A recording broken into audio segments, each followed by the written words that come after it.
मरकजी सरकार की जानिब से जो वादे किए गए थे डीडीसी मेंबर्स के साथ, तमाम झूठे वादे हैं, खोखले दावे हैं। हालांकि प्रधानमंत्री जी ने कहा था 3 टायर को एम्पावर करना है। 3 टायर तो दूर की बात है, डीडीसी मेंबर्स को टायर बना के रख दिया है जो रोडों पे घसीट रहे हैं। मुझे ऐसा फील होता है, मैंने कल तस्वीरें जो देखी उनसे ये गवाही देती हैं कि जैसे 1 बजे के टाइम पे जब स्कूल में लंच का टाइम होता था तो बच्चे कैसे घूमते, आज वैसे ही रोडों पे डीडीसी मेंबर्स को घुमाया जा रहा है। हालांकि हमारे साथ ताज़ीम अख्तर जो है वो बातचीत करने के लिए मौजूद है और पुंछ से हमारी पहली ट्राइबल बेटी हैं जो गुजर कम्युनिटी से रब्ता रखती है और चेयरमैन है। बहुत बहुत मुबारकबाद हो आपको। इसके साथ साथ हमारे जो है रियाज नाज भाई हैं, ये कांग्रेस के कार्यकर्ता हैं और एक उनकी मजबूत तलवार है जो पुंछ में अपना काम करते हैं ग्राउंड जीरो पे। और साथ में एक और डीडीसी के मेंबर हैं जो हमारी बहन कश्मीर से रब्ता रखती है, पुंछ से रुखसाना जी रब्ता रखती हैं। गुस्ताखी माफ, क्योंकि मास्क पहना हुआ तो पहचान नहीं पा रहे हैं तस्वीरें।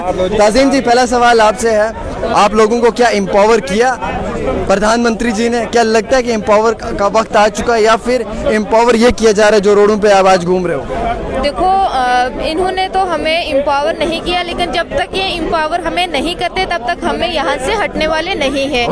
जो हम यहाँ अभी रोडों पे हैं, लोगों का ये रहता है कि सैलरी, ऐसा कुछ नहीं। हम अपनी पब्लिक के लिए यहाँ पे हैं, हम उनके फायदे के लिए, हमें तो कुछ नहीं है। अगर हमें कुछ मिलेगा तो हम अपनी पब्लिक का काम करेंगे, तो इसलिए हम यहाँ पे हैं, प्रोटेस्ट कर रहे हैं। आप पहली ट्राइबल लड़की हो गुजर कम्युनिटी से जो चेयरमैन हो, कितनी खुशी महसूस हो रही है? और अब जब ये रिस्पॉन्सिबिलिटी कंधों पे है तो क्या पुंछ के अंदर इसको निभा पाओगे? क्योंकि पुंछ की पॉलिटिक्स हमेशा अरूज पे होती है, क्योंकि JNK में मुझे लगता है सबसे टफ पॉलिटिक्स कहीं पे है तो वो पुंछ में है। जी जी, देखिए, निभाएंगे। अगर हमें, हमारे सर पर जो भी है लोगों का, मतलब हम इंशाल्लाह उसको निभाएंगे, लेकिन हमें ये एम्पावर करेंगे तभी ये जाके हमारे लोगों का काम हो सकेगा। अगर जो इन्होंने हमें प्रोटोकॉल दिया इस पे हमारी पब्लिक के काम नहीं हो सकेंगे। पुंछ में जो मतलब डेवलपमेंट है वो बिल्कुल ज़ीरो है, तो हम उसको अगर और डेवलपमेंट करने की कोशिश करेंगे तो उसके लिए हमें इनको एम्पावर करना चाहिए। रिस्पॉन्सिबिलिटी किसकी है? आखिरकार आप लोगों के साथ जो वादे हुए थे क्या वो पूरे हो पाए? क्योंकि लोगों ने आपको खरीदा है, आप लोगों के नुमाइंदे हो, एक एक वोट दे के आपको खरीदा है। क्या उनके वादों पे, उनके दावों पे पूरा खरा उतर पाओगे? जो तस्वीरें आप गवाही दे रही हैं, जो हालात बने हुए हैं। देखिए, हमारी कोशिश हमेशा से यही थी और यही है और यही रहेगी कि जहाँ तक भी हो हम अपने लोगों के काम आ सके, हम उनके दुख दर्द में, उनके डेवलपमेंटल इश्यूज़ में, उनकी जितनी भी प्रॉब्लम्स है जो बेसिक लेवल पे हैं उनको रिड्रेस कर सकें। जहाँ तक ये ताल्लुक़ आया है कि ये जो नोटिफिकेशन परसों आई है तो इसमें एक प्रोटोकॉल डिफाइन हुआ है। जो प्रोटोकॉल में इन्होंने ये रखा है कि जो हमारे डीडीसी चेयरपर्सन हैं, वाइस चेयरपर्सन हैं और जो मेंबर्स हैं उनका एक प्रोटोकॉल रखा है। उस प्रोटोकॉल के हिसाब से जो कल भी जो हमारी मीटिंग्स थी वहाँ पे इंट्रोडक्टरी मीटिंग्स थी, उसको सभी ने बाइकआउट किया। मसला ये है कि देखिए, मैं कह रहा हूँ कि जब हम काम करवाने जाएंगे तो कहीं ना कहीं एक अथॉरिटी होनी चाहिए, कहीं ना कहीं एक लीगल अथॉरिटी होनी चाहिए कि उस लीगल अथॉरिटी के ये पब्लिक रिप्रेजेंटेटिव हैं और ये पब्लिक रिप्रेजेंटेटिव अपने किस अथॉरिटी से जाके ये काम करेंगे। आज प्रोटोकॉल में बहुत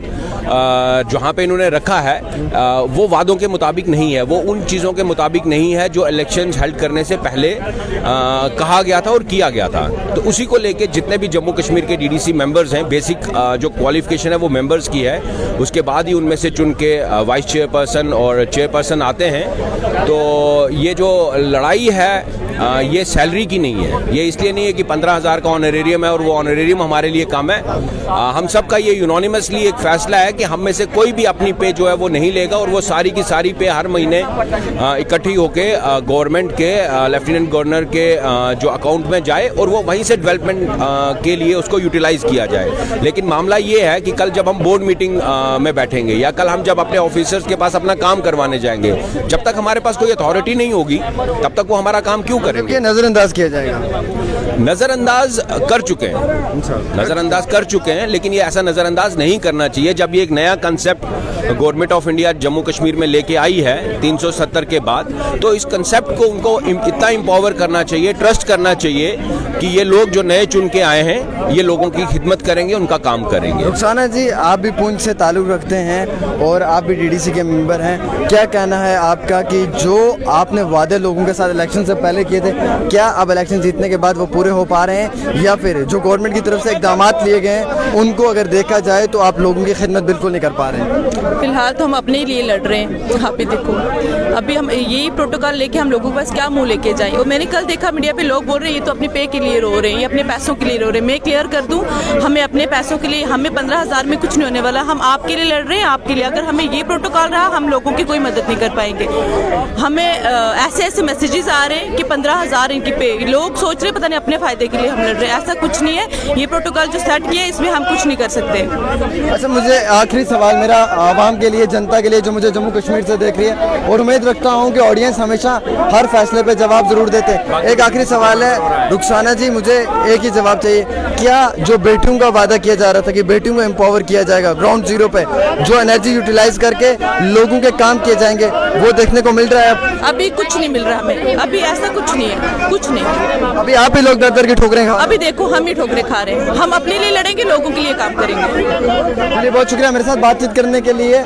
डीडीसी की चेयरमैन पुंछ की ताज़ीम अख्तर, रियाज नाज भाई रुखसाना जी थे। और कहीं ना कहीं तस्वीरें जो हैं वो कुछ और ही गवाही देती हैं। फिलहाल सामने तस्वीरें देख सकते हैं आप क्या बन चुकी हैं, और डीडीसी के मेंबर्स को ग्राउंड पे एम्पावर तो दूर की बात है, यही लोग ठोकरें खा रहे हैं। और सरकार की तरफ से जो वादे हुए थे सारे झूठे वादे हैं, खोखले दावे हैं। ग्राउंड जीरो की तस्वीरें ये बता रही हैं कि इन लोगों के साथ वादे कुछ और किए थे, किया कुछ और जा रहा है। और हालांकि सबसे खास बात यह है कि लोगों ने इन्हें अपना वोट देके नुमाइंदा चुना था, लोगों ने इन्हें खरीदा था कि हमारे काम करें। आज यही रोडों पे खड़े हैं, दर दर की ठोकरें खा रहे हैं। जनाब, आपका क्या काम होगा? तो एडमिनिस्ट्रेशन को चाहिए कि इनके प्रोटोकॉल में इजाफा किया जाए, जल्द से जल्द, और जो इनकी जायज़ मांगे उन्हें पूरा किया जाए। ग्राउंड जीरो की रिपोर्ट आमिर चौधरी के साथ जम्मू से।